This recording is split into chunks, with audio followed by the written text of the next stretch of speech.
Oke, pada pembelajaran hari ini saya akan jelaskan sedikit tentang tujuan hidup manusia menurut firman Tuhan. Ya, perlu kita ketahui bahwa manusia itu ada maksudnya diciptakan oleh Tuhan.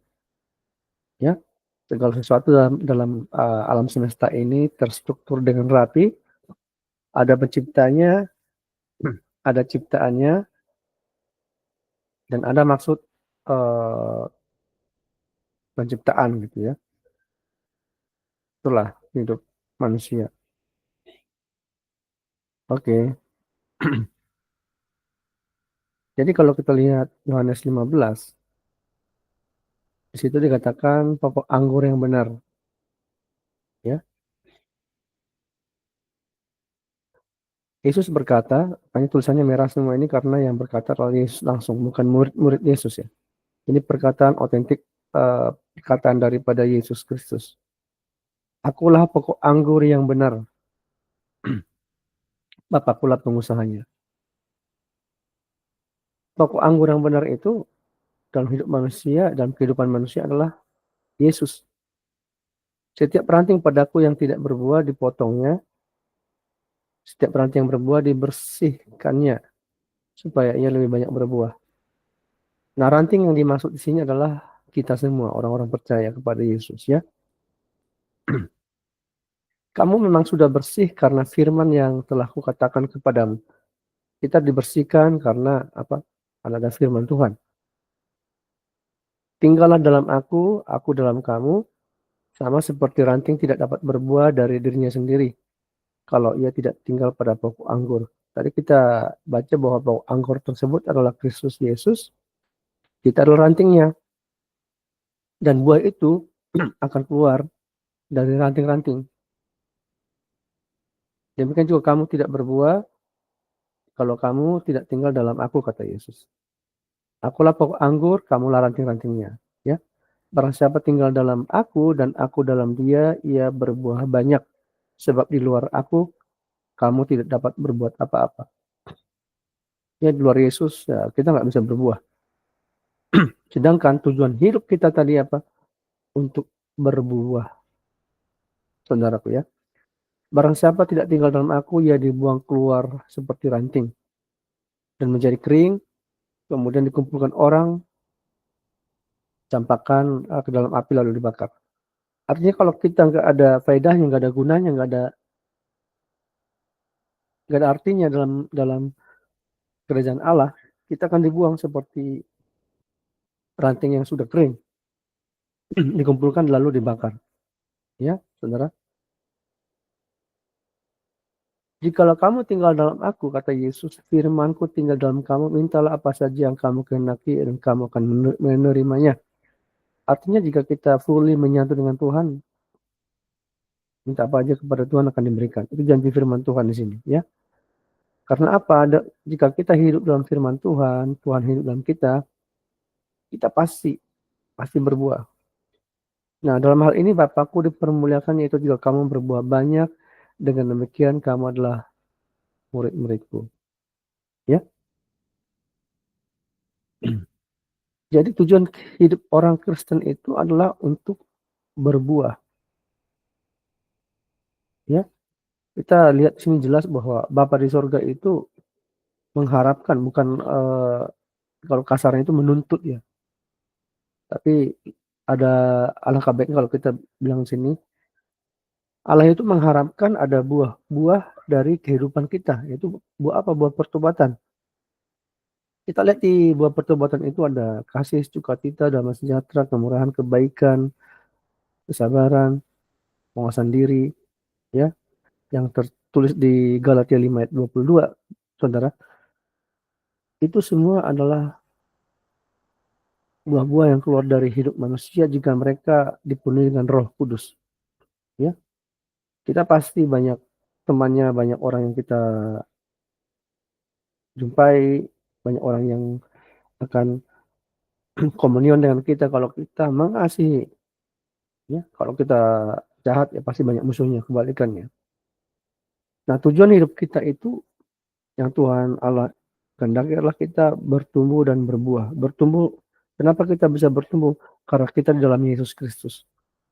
Ketika kita tinggal dalam Yesus Kristus, kita akan bertumbuh, setelah itu kita akan berbuah. Nah, itulah tujuan hidup orang Kristen. Ya, jadi ketika Tuhan panggil kita sebagai anaknya, kita harus tahu Bapak dan Ibu, tujuan kita diciptakan apa, panggilan kita apa, talenta kita apa, ya saudara ya. Supaya apa? Supaya kita bisa mempermuliakan Allah. Wah, itulah ya yang bisa mempermuliakan Allah. Ya, kan ada orang bilang, wah susah kali menginjili gitu ya. Saya nggak tahu firman Tuhan nggak dengan baik, saya nggak hafal. Tapi sebagai hamba Tuhan saya beritakan bahwa kita semua orang Kristen harus jadi penginjil. Bagaimana caranya kalau kita nggak uh, pintar mengucapkan firman Tuhan atau memberitakan firman Tuhan? At least kita menginjili orang lain dari perbuatan dan kelakuan kita. Di mana kita memiliki kasih, ada sukacita, damai sejahtera di sana. Ya, dari mulut kita selalu mengeluarkan hal-hal yang baik, bukan hal-hal yang negatif. Ya, seperti anak kecil itu Bapak dan Ibu ya saudara semua adalah anak orang-orang yang susah diajarkan. Tapi mereka adalah peniru-peniru yang luar biasa. Ya, jadi kalau kita ngoceh-ngoceh terus anak-anak nggak dengar dia. Tapi kalau kita mempraktekannya dia akan ikut sendiri, otomatis. Ya, hidup itu adalah kesaksian, hidup itulah penginjilan. Penginjilan itu kan kesaksian menceritakan Yesus adalah Tuhan dan Juru Selamat. Ya, supaya apa? Supaya orang tahu Yesus itu adalah Juru Selamat, orang akan tinggal dalam Yesus, mereka akan berbuah, kemudian mereka akan mempermuliakan Allah. Itulah tujuan orang Kristen. Jadi nggak nggak benar kalau orang Kristen atau kita jadi orang Kristen tapi nggak tahu panggilannya. Hidup sesuka hatinya nggak bisa. Ya, kita punya talenta, kita punya kemampuan, kecerdasan, pakai semua untuk mempermuliakan Allah dengan apa? Dengan buah. Ya, ada talenta, ada karunia Roh Kudus. Talenta saya pikir semua orang pasti punya. Kalau karunia Roh Kudus itu harus benar-benar memiliki keintiman dengan Tuhan, nanti Roh Kudus akan memberikan secara langsung dan orang itu adalah orang yang rela sebagai pelayan. Artinya orang yang berkorban lebih, orang yang berkomitmen dengan Tuhan. Ketika Tuhan lihat kita berkomitmen, Tuhan lihat kita konsisten, dia akan berikan karunia demi karunia. Ya, karunia itu ada kesembuhan ilahi, ada membedakan roh, ya, ada melakukan mujizat, kata-kata dengan pengetahuan, karunia mengajar, ada banyak sekali. Ya, jadi kita hidup ini harus tinggal dalam Kristus supaya kita bertumbuh. Ketika kita bertumbuh, kita berbuah banyak. Dengan buah kita, itulah mempermuliakan nama Tuhan. Ya, itulah singkat penjelasan tentang tujuan hidup orang Kristen. Bapa di surga mengharapkan pohon itu menghasilkan banyak buah. Ranting-ranting itu menghasilkan banyak buah.